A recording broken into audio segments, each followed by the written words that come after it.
Welcome. This is Amanda Fagan, the principal of Ledyard High School. Thank you for clicking on the link to learn a bit about our upcoming NEASC accreditation visit. It all begins with the question, what is NEASC? NEASC stands for New England Association of Schools and Colleges. Public high schools across the country are reviewed for accreditation every 10 years. Accreditation certifies that students were educated to a certain level. It is required for continuing study and competitive employment opportunities. Our students' diplomas mean very little if we are not an accredited institution. The accreditation visit itself is preceded by a 12 to 18-month period of self-study involving the entire faculty and all members of the administration. The accreditation visit is a 4-day visit from a visiting team of 16 educators in and around Connecticut. Our visiting team will arrive this Sunday, March 24th, and stay through Wednesday, March 27th. The chair of our visiting team is Michelle Solis, a career educator and the current curriculum coordinator at the Connecticut River Academy. A central component of the accreditation journey is the core values and 21st century expectations for learning. If you visited the high school in recent years, you've no doubt seen posters that look just like this posted in every classroom and in many of our common spaces. The first component is our core values statement. It reads, the Ledyard High School community maintains a safe, respectful, and supportive learning environment that promotes student responsibility and independence. Dynamic instruction and diverse academic and extracurricular offerings empower students to develop the knowledge, skills, and qualities necessary for success in our global society. The next component of the core values and expectations are our academic expectations for learning. These are quite clear. Read and write critically and effectively for a variety of purposes. Communicate information clearly and effectively in a variety of settings. Demonstrate critical thinking and problem-solving skills effectively, and employ effective research and study skills. Every student's progress on these 4 standards is measured on our midterms and our final exams. That performance data can be viewed right on our website. The final component are the civic and social expectations for learning. The first is to demonstrate citizenship, integrity, and respect for self and others. The second is to contribute to a safe and supportive learning environment. And the third is to demonstrate independence and self-reliance. You can see how all of these civic and social expectations, as well as the academic expectations, are linked to the language of the core values statement. Our students self-assess their progress towards achieving the civic and social expectations using self-assessment rubrics during advisory twice a year. You might ask how these learning expectations are linked to 21st century skills.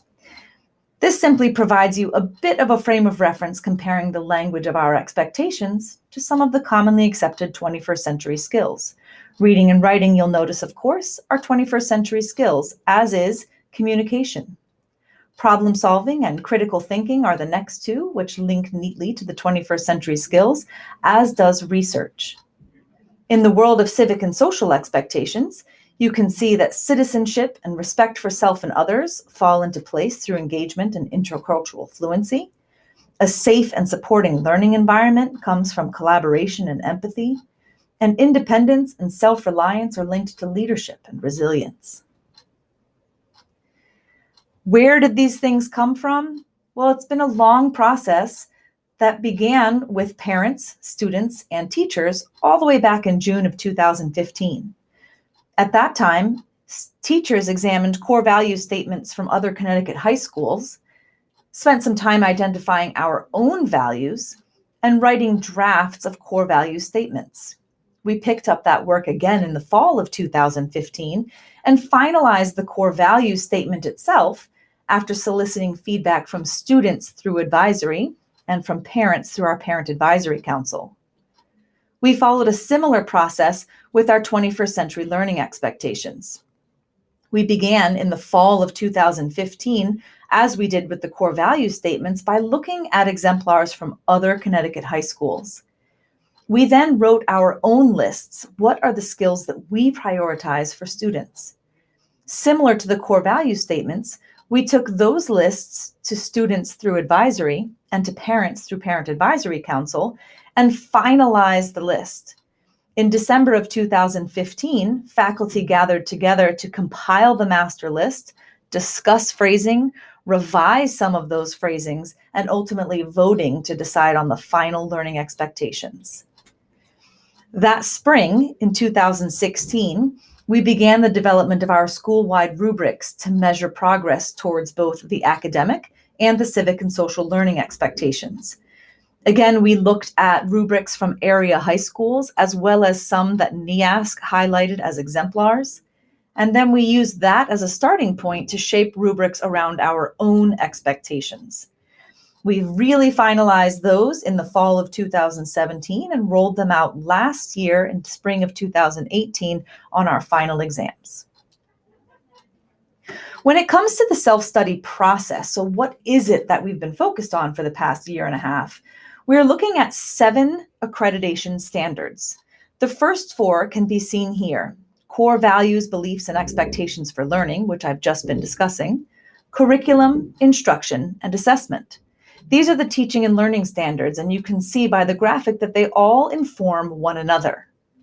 There are also 3 support standards: leadership and organization, school resources for learning, which is focused on all of the support elements within a school. That includes school counseling and guidance, nursing, special education, and the library.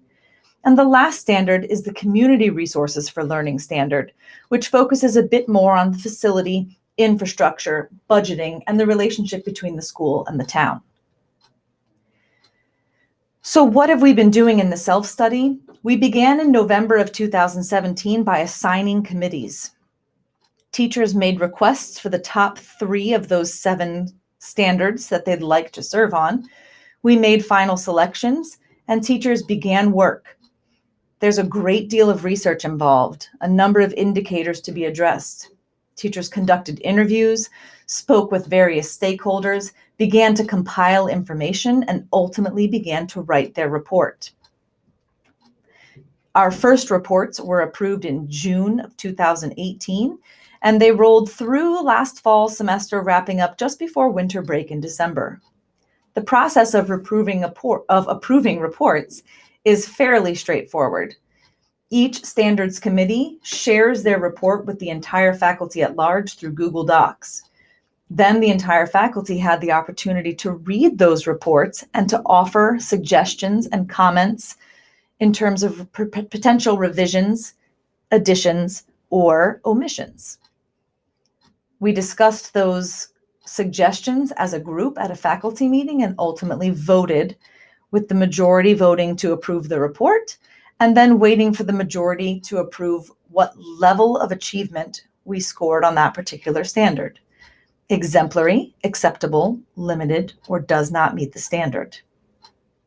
Our entire self-study report is 127 pages long between those 7 standard committee reports. So you can see it's been quite a significant undertaking. With the self-study completed, our report was submitted through an online portal so that NEASC and the members of the visiting team would have access to our findings. On the visit, visiting team members will divide their time between school days here at Ledyard High School and then their afternoons and evenings spent at the hotel working. It is no vacation, I can assure you. The working team will spend most nights until at least 10, if not later, working on reports and discussing their findings. During their visit here, the visiting team members partner up on the 7 standards. So the chair and co-chair are not assigned to a standard. The other 14 members work in pairs to address each of the 7 standards. And they follow a process. They will read the self-study standards report that we wrote. They will speak with and ask questions of stakeholders like you. They'll speak with parents, students, teachers, support staff members, and members of the Board of Education.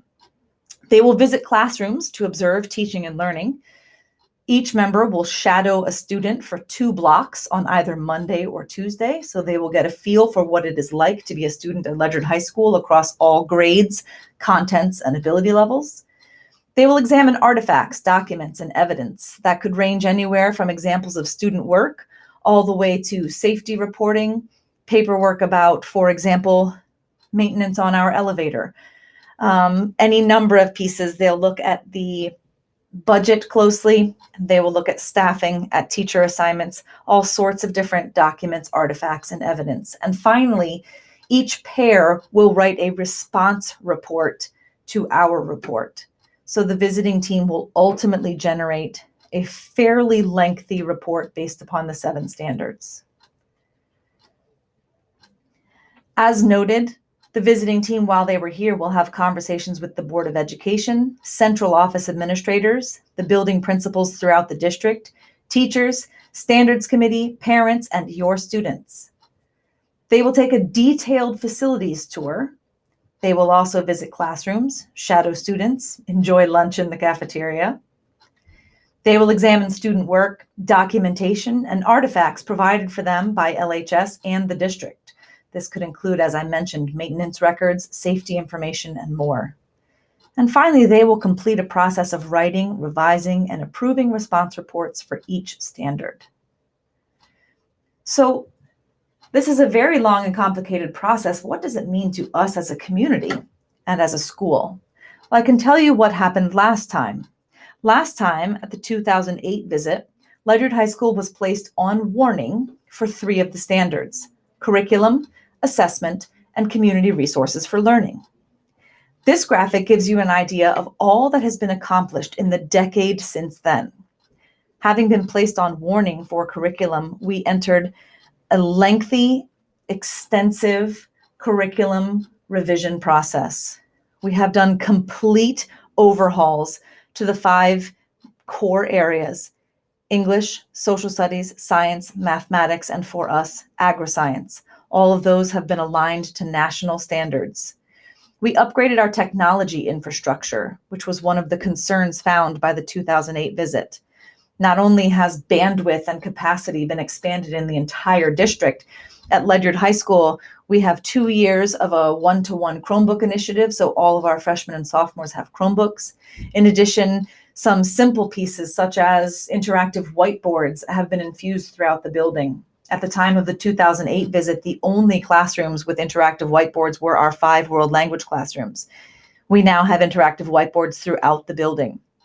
We have a number of mobile Chromebook labs, mobile iPad labs, in addition to 3 standing desktop labs that take place in actual classrooms, as well as our Project Lead the Way computer lab and our business computer lab. Forethought at the district level has seen the dedication of extensive funding for textbooks across content areas, both online textbooks and hard copy textbooks. And additionally, we had structural upgrades to our science labs to allow for a delivery of a modern science curriculum. In terms of assessment, those revisions to the 5 major content areas curricula also led to upgrades to the assessment formats. We have also, as a state, changed over our state accountability testing from the CAPT test to the school day SAT for English and math and the next generation science standards for science. And instruction has been catered to those changes in assessments. We've had professional development both outside and in-house about grading practices and grade reform. And we have developed a process to measure progress towards our 21st century learning expectations, which I spoke about early in the presentation. Finally, we were placed on warning for our community resources for learning standard. And while it will always be the case that Ledyard High School is a building that was built in the 60s, a number of structural upgrades have improved the quality of experience we're able to offer here. Since the 2008 visit, we've had a new roof on the entire building. That project was completed in sections, but the entire roof is now new.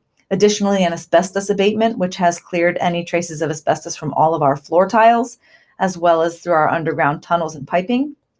We upgraded 3 science labs, knocking out walls between classrooms and doubling those labs in size to create both a classroom setting and a lab setting. We also have upgraded furniture in 12 classrooms, with more to come, and installed a new phone system throughout the school. We have new bleachers with risers outside at the football field and track, and inside upgrades to paint, ceiling tiles, lighting, outer doors, our front entry, our outside eating area, the oil tank, and our camera system. So in 10 years, a number of changes have occurred, largely due to recommendations in the NEASC report and support from the town and the Board of Education. I hope that this presentation has helped you to understand the immense undertaking that is about to occur here at Ledyard High School. We look forward to showcasing our accomplishments and the things that are going well, and we look forward to hearing their feedback on things that could become focus areas for us in the future. Thank you all so much for your time.